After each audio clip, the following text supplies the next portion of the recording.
राघव चड्ढा ने कुछ दिनों पहले संसद में यूट्यूब क्रिएटर के लिए बहुत कुछ बोला था। कॉपीराइट क्लेम के लिए भी बहुत कुछ कहा था।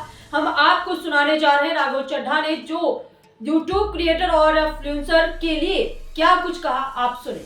Digital content creators, they function as educators, reviewers, satirists, entertainers, musicians and influencers. ये सही मायने में सर भारत के ग्रास रूट कम्युनिकेटर बन गए हैं और इनका YouTube चैनल हो या Instagram पेज हो, ये इनके लिए सोर्स ऑफ एंटरटेनमेंट नहीं बल्कि इनकी सोर्स ऑफ इनकम है, इनका एसेट है। It is the fruit of their hard work. But एक चीज़ से ये सब परेशान हैं और उस मुद्दे को आज मैं सदन में उठाना चाहूँगा, that is the issue of fair use and arbitrary copyright strikes by digital platforms.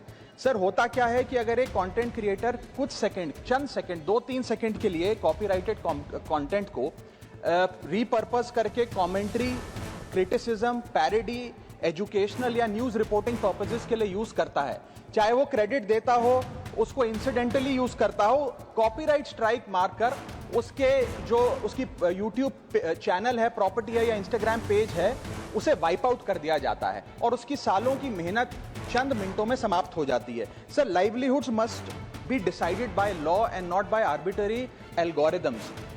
Sir, this by no means that one is against copyright holders. उनके हार्डवर्क और ओरिजिनलिटी को रिस्पेक्ट करने की जरूरत है, लेकिन ये समझने की जरूरत है that fair use is not piracy.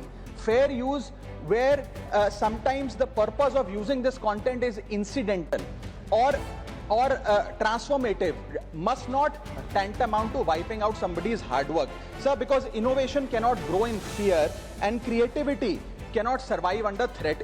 India का कॉपीराइट एक्ट सर 1957 में बना, एक ऐसे दौर में बना जब ना इंटरनेट था, ना कंप्यूटर थे, ना डिजिटल कंटेंट क्रिएटर्स थे, ना यूट्यूब, इंस्टाग्राम था।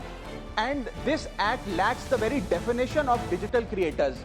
ये फेयर डीलिंग की बात करता है, लेकिन फेयर डीलिंग की बात किताबों, मैगजीन और जर्नल के कॉन्टेक्स्ट में करता है जो उस दौर की इंफॉर्मेशन डिसेमिनेशन के सोर्सेज थे, ना कि आज के दौर की। इसीलिए मैं 3 मांगे आज सदन में लेकर आया हूं। मेरी पहली मांग है, amend the copyright act of 1957 and define digital fair use. परिभाषित करिए कि ट्रांसफॉर्मेटिव यूज क्या है, जैसे कि commentary, satire, critic, explanation.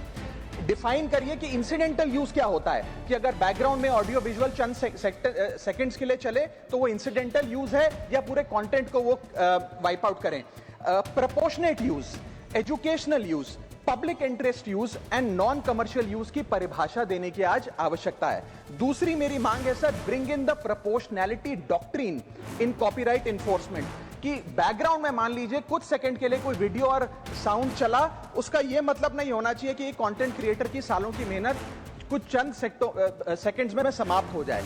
My third demand sir is that mandatory due process before take down. किसी का भी